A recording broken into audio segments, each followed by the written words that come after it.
بسم الله الرحمن الرحيم.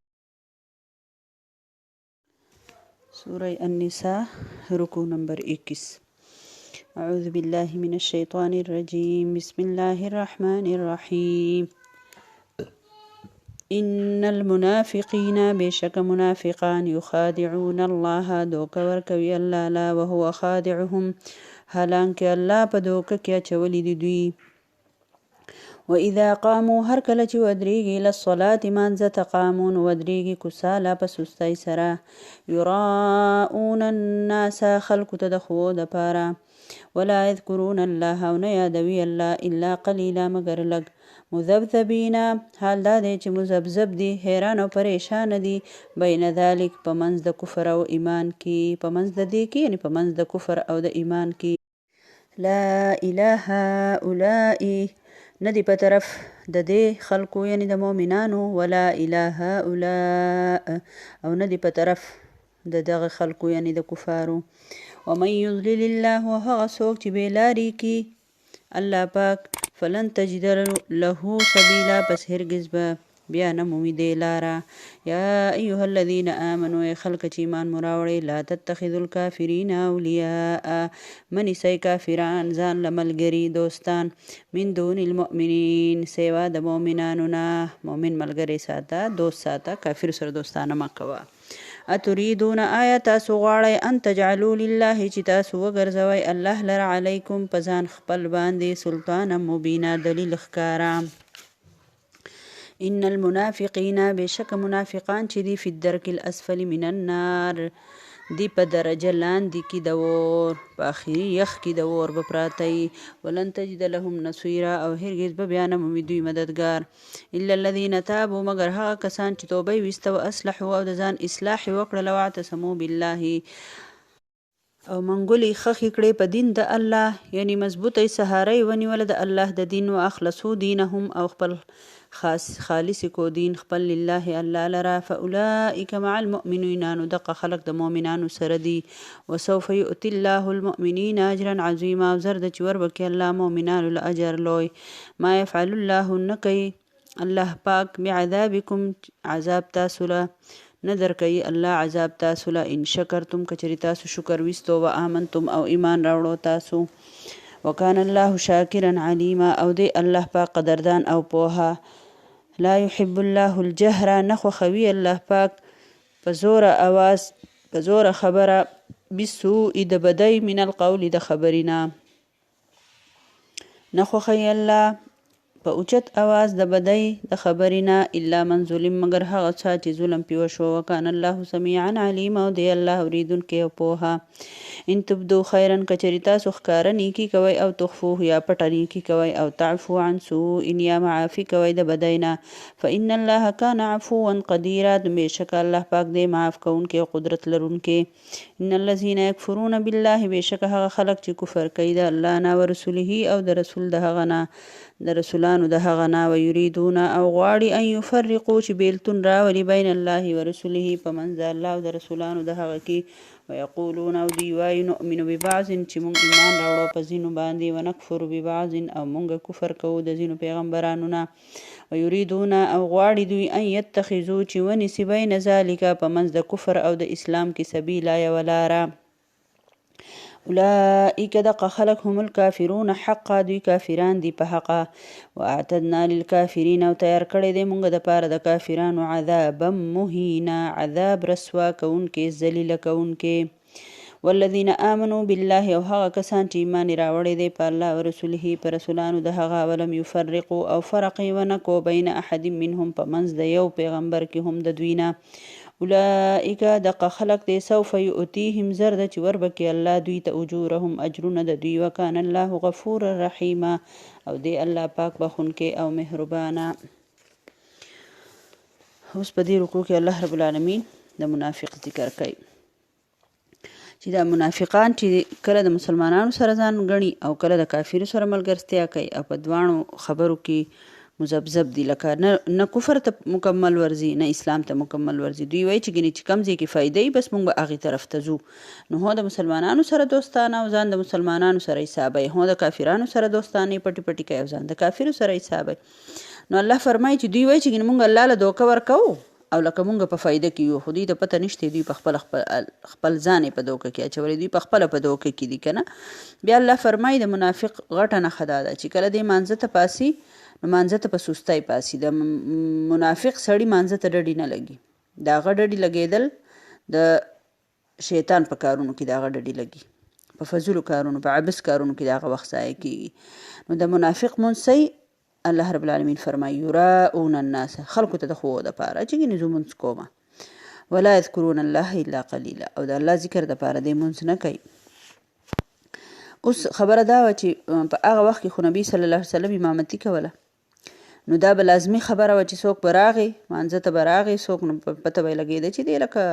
مسلمان دی که نه، جومات ته به راتلو نو مسلمان به ګڼلی کېدو. نو چې اذان به وشو نو په دوی به یو سخته راله، اوس به بیا منځله تلل غواړي چې نه ځو جو بیا منافقت ښکاره کېږي. نو بس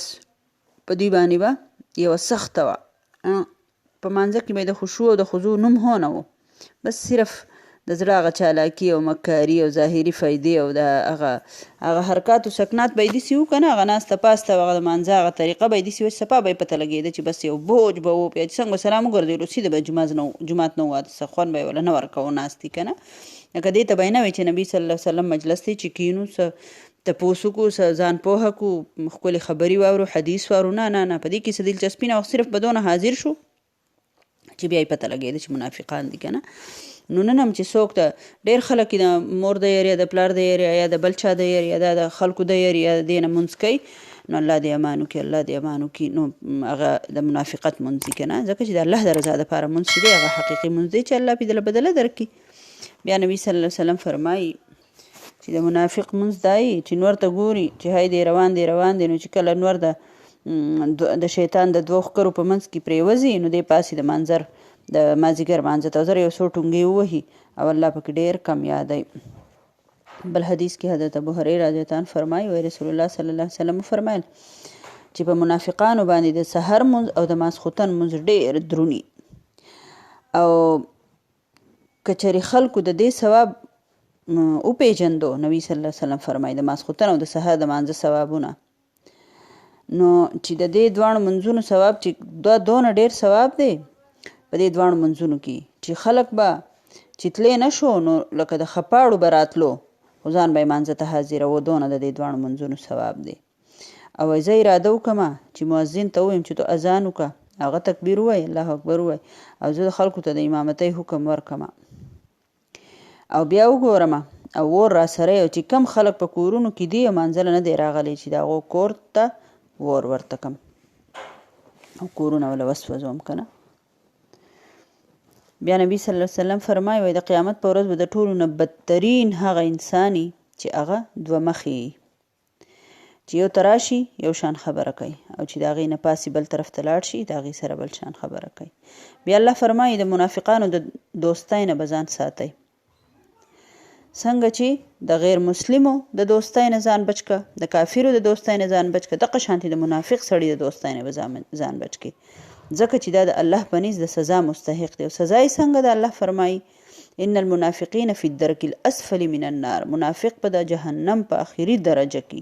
د کافر نه به د منافق سزا سخته دی. خبرې تاسو سوچ وکئ که نه. الله دې موږ ټول په امان کې. اوس دې ته سوچ وکړو چې دا منافق څه ته وایي. یو ځلې دونه به د صحابو سره غم و چې حضرت حنظله رضی الله عنها په لاره روان په سوچ کور کې ناست دی او یک دم را پاسی د کور نه راوځي، سره غرمه ده روان دی، حضرت ابوبکر صدیق رضی الله تعالی عنه له مخې له ورشي حنظله په دې وخت څه کې وایي زه د رسول الله صلی الله علیه وسلم خواله ولې وایي حنظله خو منافق شوی دی. ابوبکر صدیق رضی الله عنه ورته وایي خیر خو داسې چل شوی دی، وایي خبره دا ده چې کله د الله رسول صلی الله علیه وسلم سره ناست یم او د هغوی خطبه او د هغوی احادیث اورم زما د زړه کیفیت بل شاني،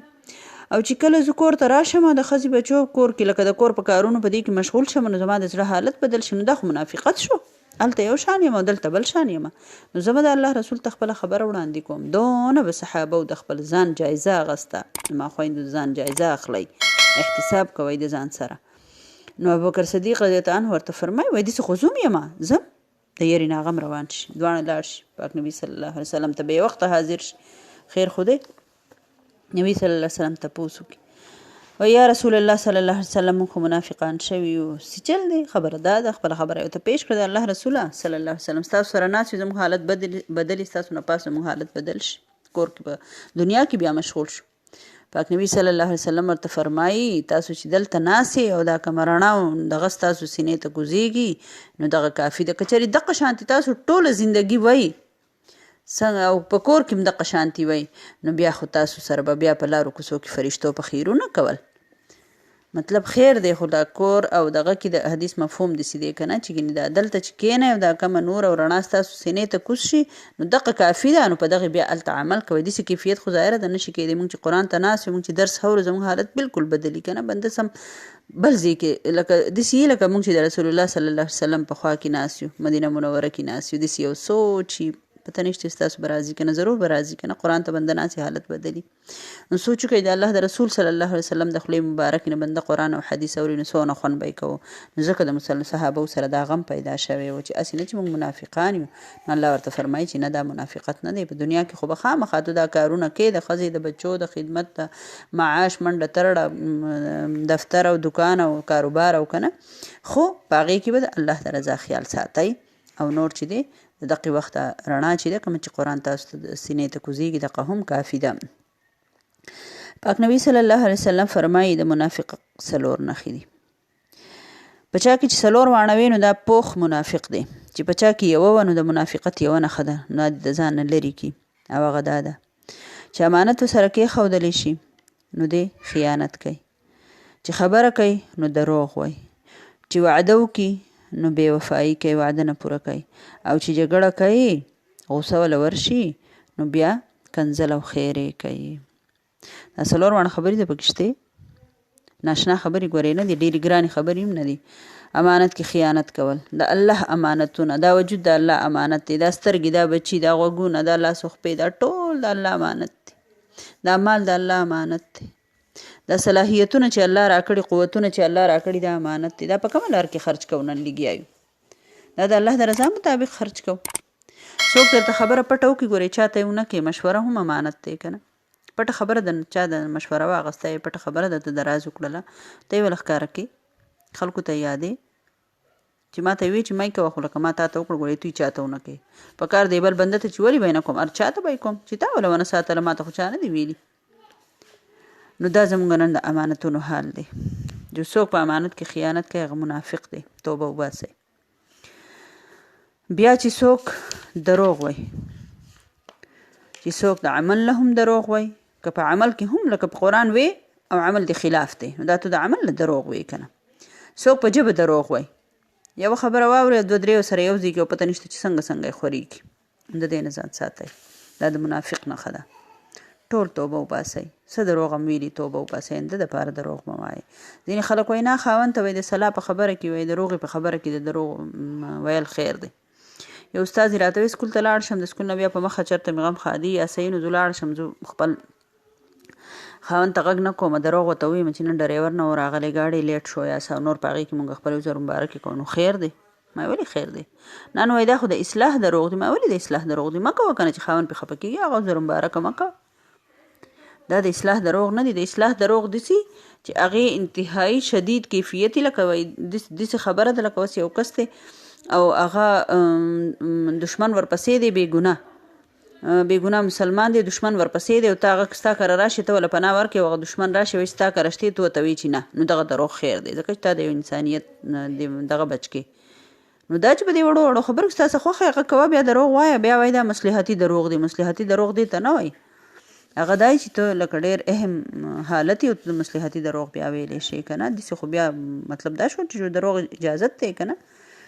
نو دې خبرې ته خیال کوئ، دروغ مه وایئ، دروغو ګواهي مه ورکوئ، په عمل سره دروغ مه ښکاره کوئ، همیشه رښتیني اوسئ، په معاملاتو کې صفا صادقه اوسه، کلا او ښکاره خبره کوه، بدګمانۍ مه کوه. دا ټول په منافقت کې راځي که نه، چې تو د دروغ معاملاتو کې دروغ وایې یا څه.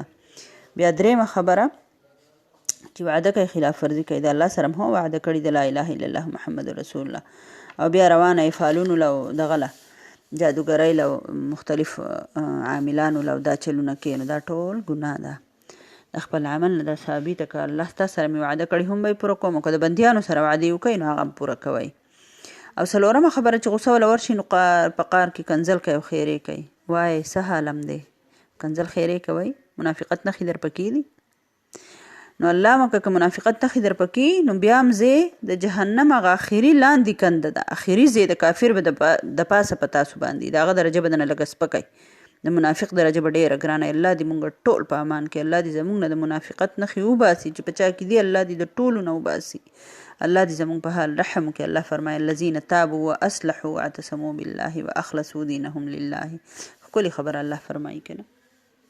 چې چا توبه ویستل او د ځان اصلاح یې وکړل او د الله تعالی دین یې په مضبوطیا سره ونیو او الله له خپل دین خالص کو، نو دغه خلک مؤمنان دي او زر به الله پاک دوی له ډېر لوی اجر ورکړي. الله دې زموږ نه رضا شي، الله دې زموږ په حال رحم وکړي.